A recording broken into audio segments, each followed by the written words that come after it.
नमस्कार, जोहार। मेरा नाम चितरंजन कुमार है और आप देख रहे हैं द भारत मित्र। देखिए, आसाम विधानसभा चुनाव का नॉमिनेशन का कल अंतिम तिथि 23 मार्च को अंतिम तिथि नॉमिनेशन का। आज रविवार है, कल अंतिम दिन। अब आप सोच रहे होंगे कि आसाम चुनाव की क्यों बात हो रही, क्योंकि आसाम चुनाव की बात मैं नहीं बल्कि झारखंड में ही आसाम चुनाव की तपिश, राजनीतिक जो तपिश आग है वो बढ़ी हुई, क्योंकि झारखंड मुक्ति मोर्चा शुरुआती दौर से ही आसाम विधानसभा चुनाव लड़ने का पूरा मन बना चुके थे और उन्होंने जो निर्वाचन आयोग को, चुनाव आयोग को जो उन्होंने पत्र जारी किया था कि उनको तीर धनुष के निशान चिन्ह पर ही चुनाव लड़ने की अनुमति दी जाए, वो झारखंड मुक्ति मोर्चा को मिल चुकी है। यानी कि झारखंड मुक्ति मोर्चा अगर आसाम विधानसभा चुनाव में चुनाव लड़ती है, उसकी पार्टी जो है विधानसभा चुनाव लड़ती है, तो वो उसे किसी दूसरे चिन्ह की आवश्यकता नहीं पड़ेगी, बल्कि वो तीर धनुष के निशान चिन्ह पर चुनाव लड़े। देखिए, निशान चिन्ह का तो फैसला हो गया कि झारखंड मुक्ति मोर्चा को वो निशान चिन्ह मिल गया आसाम में, लेकिन क्या पार्टी आसाम में वाकई में चुनाव लड़ेगी? क्योंकि कल अंतिम दिन है नॉमिनेशन का और अब तक जेएमएम की तरफ से यह तस्वीरें साफ नहीं हो पाई है कि झारखंड मुक्ति मोर्चा गठबंधन में चुनाव लड़ेगी, अकेले चुनाव लड़ेगी, या फिर वहां का जो लोकल बॉडी, जो लोकल पार्टी है उसके साथ गठबंधन में चुनाव लड़ेगी। क्योंकि कयास ये लगाए जा रहे थे कि झारखंड मुक्ति मोर्चा कांग्रेस के साथ गठबंधन में मिलकर चुनाव लड़ेगी और झारखंड मुक्ति मोर्चा को 4 से 5 सीटें आसाम में मिल सकती है। लेकिन अब तक ये जो खबर पढ़ने तक में इस बात को लेकर कोई पुष्टि नहीं हुई है कि झारखंड मुक्ति मोर्चा गठबंधन में चुनाव लड़ेगी या फिर अकेले चुनाव लड़ेगी, क्योंकि अब तो कैंडिडेट्स के लिस्ट भी आपको फाइनल करने होंगे, सूची फाइनल करनी होगी कि कौन कैंडिडेट्स किस किस विधानसभा से चुनाव लड़ेंगे और कौन कौन कैंडिडेट होंगे, क्योंकि कल अंतिम तिथि है। ऐसे में क्या बिहार की तर्ज पर आसाम में भी अंतिम समय पर गठबंधन में सरेंडर कर जाएगी कांग्रेस जेएमएम पार्टी, या फिर झारखंड मुक्ति मोर्चा देर शाम तक या कल सुबह तक कोई फैसला लेगी, या फिर सरेंडर बिहार की तरह आसाम में भी पार्टी सिर्फ माहौल बनाती हुई नजर आएगी।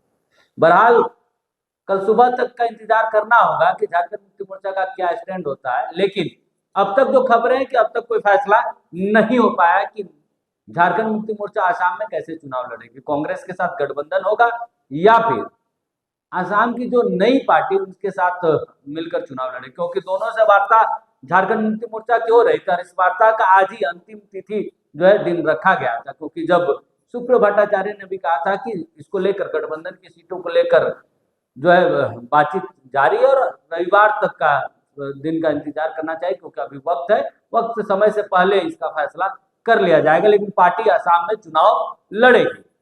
कुछ बयान है सुप्रियो भट्टाचार्य केंद्रीय महासचिव का, वो आप भी जगह बच नहीं रहा।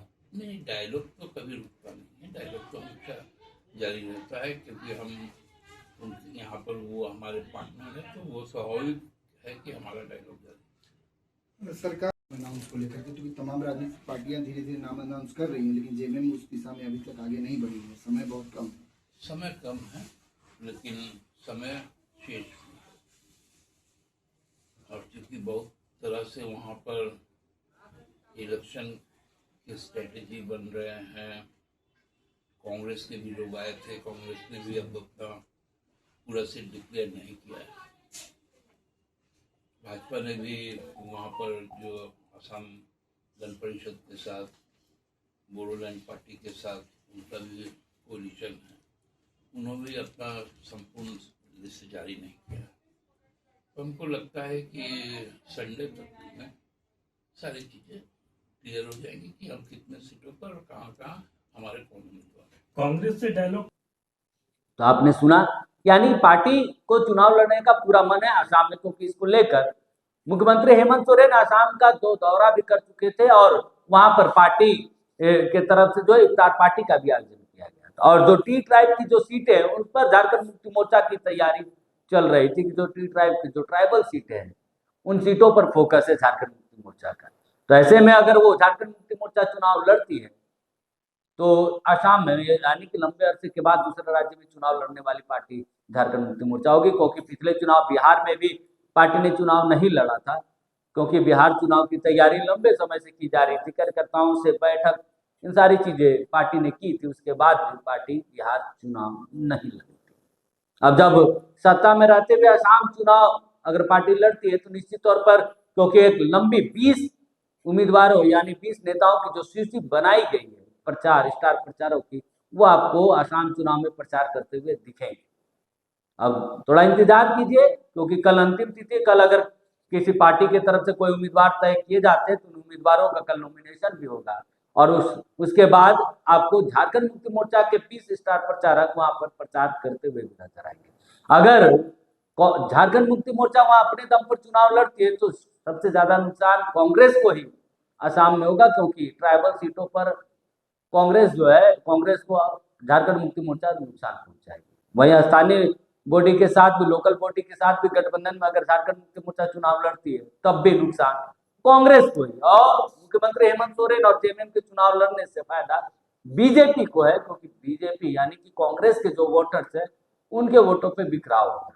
क्योंकि आप और हम सब जानते हैं कि विधानसभा चुनाव में 500,000 वोट भी मायने रखते हैं। ऐसे विधानसभा सीटें होती है जहां पर जीत और हार का जो फासला होता है वो 200-500,000 वोटों का ही होता है। ऐसे में असम में खेल झारखंड मुक्ति मोर्चा कांग्रेस का बिगाड़ सकती है। बहरहाल अब ये तो जब परिणाम आएंगे तब पता चलेगा झारखंड मुक्ति मोर्चा के चुनाव लड़ने न लड़ने से किसे फायदा किसे नुकसान हो। बहरहाल थोड़ा आप भी इंतजार कीजिए, हम भी इंतजार करते हैं। नमस्कार, जोहार।